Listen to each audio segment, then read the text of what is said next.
You ever watch a play unfold and know immediately that the kind of thing that hurts a rookie the most wasn't the throw, it was the moment it lived in? J.J. McCarthy's pick six in his debut wasn't just a bad read on tape. It landed in a quarter where nerves hang heavier and forgiveness is thinner. That's what made Justin Jefferson stepping up and shouldering the blame so important. It turned a brittle moment into a lesson, and if handled right, a building block. Let's walk through what happened and why Jefferson's move matters more than the turnover itself. Early in the game, McCarthy wasn't sharp. The Vikings offense sputtered, momentum slipped away, and then there was that drive where the ball went the wrong direction, into Nahshon Wright's hands, and suddenly your team is looking at a double-digit hole. For a young QB in his first NFL night, that's the kind of moment that could define the narrative. Rookie chokes, not ready, too much, too soon. But leadership knows how to reorder a narrative. Jefferson didn't point fingers. He pointed inward, said explicitly he should have held out, that the route timing was off, and that the ball was thrown inside instead of outside. That's not just damage control. It's an act of protection. Why protection matters? Quarterbacks live in a psychology economy. Confidence is currency, and locker room reactions determine how much of it a rookie can spend. When a franchise's best player publicly takes blame, the room hears two messages at once. One for the kid, we got you, and one for the outside world, we're a team. Those messages stabilize a young player's psyche in a way no amount of film can do. Jefferson's comment did something technical and something emotional at once. It parsed the play in a way that coaches could fix, while also shielding McCarthy's identity as a leader. Let's get technical for a second. The pick six was a timing placement issue. Wide receivers sell routes, adjust depth, and communicate subtly with movements and eye checks. When Jefferson said he was out sooner than expected, that signals a route timing mismatch. Perhaps a defensive look, perhaps a beat earlier on the break. For a rookie QB processing 1,000 variables, that millisecond of mismatch can look like a receiver cutting in a way that opens a window inside. A more experienced QB might have adjusted with a throwaway or a check to a different read. The play itself is fixable. The confidence scar it leaves is not, which is why Justin's owning the mistake is both a football fix and a bandage.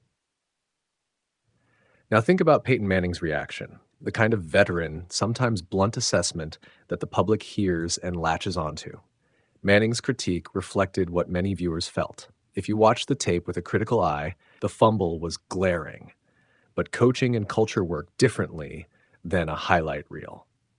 Inside the building, veterans and coaches are triaging not only the schematic problem, but the psychological fallout. That's where a leader like Jefferson does his best work. He didn't need to absolve McCarthy of responsibility. He needed to recalibrate the room's energy so that the next play would be approached with less fear and more focus. There's also a strategic ripple effect. Jefferson's public backing changes how defenses will try to exploit the rookie moving forward. Teams will test McCarthy with timed pressures, disguised coverages, and post-snap movement designed to create the same kind of timing confusion. But there's a counter. When the best receiver in your league publicly commits to fix the timing, opponents have to account for cohesion as a variable. If Jefferson's wording is true, he was out sooner, then coaches can script reps that reproduce the look in practice and get the beat right. It's a teachable problem, not a career arc. We should also talk about the art of comeback. McCarthy didn't let the pick six define him. That's part talent and part the protective ecosystem built around him. Jefferson said he wouldn't give up on the rookie when McCarthy struggled early, and he followed through. After the turnover, McCarthy moved on, focused on the next series, and engineered the comeback. That tells you a few things.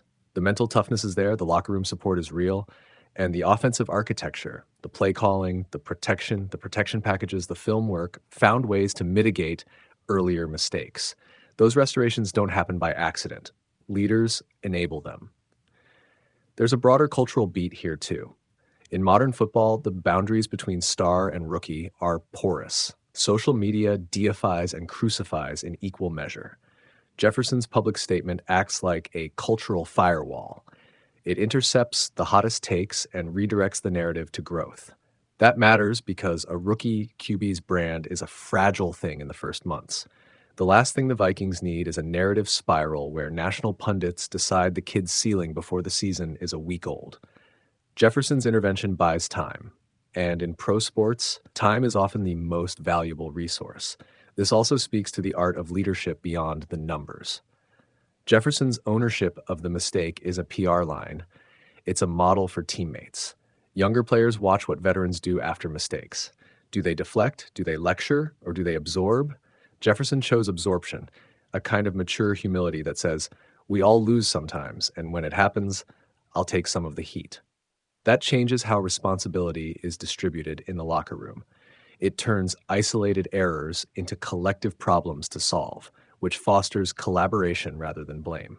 Now, what's the coach's job after a moment like this? First, drill the mechanical fix. Recreate the look in practice, isolate the route timing, and have McCarthy make that throw 100 times under pressure so the neural pathways adjust. Second, manage the script. Design early game sequences that build quick, high percentage completions to rebuild a rookie's rhythm. Third, keep the messaging consistent. Let veterans like Jefferson lead publicly, let coaches be precise privately, and ensure media narratives don't interfere with locker room recovery. Finally, for McCarthy himself, the takeaway is straightforward but brutal. Mistakes will be owned and corrected, but growth requires humility and repetition. He showed resilience. He didn't curl into the couch of online despair. He got back up and delivered. That's the essential arc of any quarterback worth watching. How you respond to your first ugly moment tells you more than your first highlight reel ever will. If you need a tight line to take into the next debate or group chat, use this. A pick six is a headline. A teammate taking blame is the paragraph underneath that explains the ending. Jefferson's ownership didn't erase the turnover, but it changed the story from rookie collapses to team learns and rebounds. And in a league built on margins and momentum, that's sometimes the difference between a season that sputters and one that starts to hum. Justin Jefferson stepped up and took the blame, and in doing so, he may have saved J.J. McCarthy's rookie narrative. After McCarthy's rough start and a crippling pick six to Nashon Wright in Monday's loss-turned comeback, Jefferson told reporters Thursday that the interception was on him. J.J. wasn't ready for me to be out that soon, Jefferson said. That's why the ball was thrown inside of me, where it needed to be outside. So it's mostly on me on that play. I'm just happy that J.J. really didn't think about it too much. J.J. was on to the next play. The moment matters because it highlights Jefferson's leadership and McCarthy's resilience. McCarthy threw the pick six in the third quarter, and the Vikings looked out of rhythm, but he stayed poised and engineered a historic fourth-quarter comeback, scoring 3 touchdowns to win in his NFL debut. Jefferson not only caught McCarthy's first career touchdown, he publicly backed his young QB when the tape could have easily become a lasting blemish. For a rookie quarterback, having a veteran star own up to his mistake diffuses narrative pressure and keeps the locker room united.